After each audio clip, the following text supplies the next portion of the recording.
నమస్కారం, నా పేరు నాని. మీరు చూస్తున్నారు Nani Joseph civil works Telugu. So friends, ఈరోజు వీడియోలో పగులు వస్తే ఏ విధంగా ఫిక్స్ అనేది చేయాలి, స్లాబ్ పగులు, భీముల పగులు, అలాగే మన పిల్లర్స్ అన్నది పగిలిపోయినప్పుడు బిల్డింగ్ అన్నది లోపల ప్యాచ్ వర్క్ ఏ విధంగా చేసాం, అది ఏ విధంగా ఫిక్స్ అనేది చేయడం వల్ల దృఢంగా ఉంటుంది. ప్రతి డీటెయిల్గా ఈ వీడియో ఎక్స్ప్లెయిన్ చేస్తాను. వీడియో అక్కడ స్కిప్ చేయకుండా చూడండి, ఎవరికొకరికి ఈ వీడియో యూస్ఫుల్ అవుతుంది. సో సైట్కి అయితే వచ్చాను. సైట్కి చూస్తే మొత్తం బిల్డింగ్ అయితే కన్స్ట్రక్షన్ చేసి 20 years అయింది. అప్పుడే పగిలిపోయింది. ఈ బాల్కనీ చూసినా, లోపల సీలింగ్ చూసినా, అదేవిధంగా కాకుండా స్లాబ్ వేసినప్పుడు కూడా కవరింగ్ అనేది సరిగా పెట్టలేదు. అందుకోసం అంటే పగులు అనేది వచ్చింది. ఆ పగుల్లో ఎలా ఫిక్స్ చేసాం అనేది ప్రతిదీ డీటెయిల్గా మీకు ఈ వీడియోలో చూపిస్తాను. మీరు ఇక్కడ చూస్తే ఐరన్ అనేది రస్ట్ పట్టేసి కవరింగ్ అనేది సరిగ్గా లేక ఈ విధంగా అయితే పగిలిపోయినాయి. పిల్లర్ దగ్గర కార్నర్, 2 గోడల మధ్యలో కార్నర్ పిల్లర్ చూస్తే పిల్లర్ కూడా మొత్తం కూడా పగిలిపోయింది. దీన్ని కూడా ఈ పెచ్ సున్నం పెచ్ అనేది ఓడిపీకి ప్లాస్టిక్ మందమే కనిపిస్తుంది, కానీ ఇక్కడ కాంక్రీట్ అనేది కనిపించడం లేదు. ఇక్కడ మెయిన్ ప్రాబ్లం ఏంటంటే ఓస్ అనేది బయటకు అనేది వచ్చేసింది. ఇలా రావడానికి గల కారణం వీళ్ళు పిల్లర్ పోసేటప్పుడు ఆ యొక్క కవరింగ్ అనేది సరిగ్గా పెట్టకపోవడం వల్ల అందుకే ఇలా వచ్చింది. సో దీన్ని మేమైతే లోపలికి అనేది పెట్టి డాక్టర్ ఫిక్స్ ఇట్ లీక్.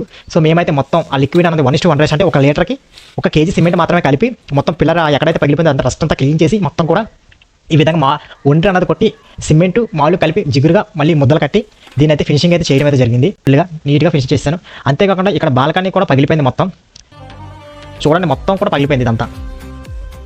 ఇక్కడ ఏకంగా 3-4 అడుగుల మందం అయితే మాలే కూడా అంటించడం అయితే జరిగింది. దీనికి 2 అడుగులు పోస్ట్కి ఇది. దీనికి ఇవి నేను పాముతున్న విధంగా అయితే ఒంటరి అది ఒక అప్లై చేసిన ఒంటరి మిశ్రమాన్ని అయితే అప్లై అయిపోయిన తర్వాత మొత్తం ముద్దగా అయితే కట్టేశాను. వెంటనే అయితే ఫినిషింగ్ అయితే చేయలేదు, ఎందుకంటే పెట్టిన ముద్ద అనేది ఉండదు, స్ట్రాంగ్గా కూడా ఉండదు. ఇది బాగా సిమెంట్ 1:1 రేషియోలో ముద్ద మొత్తం కూడా కట్టేసిన తర్వాత ఈ విధంగా మొత్తం మాల్ మెత్తేసిన తర్వాత దీనిపైన తర్వాత రోజు అయితే ఫినిషింగ్ అయితే చేశాను.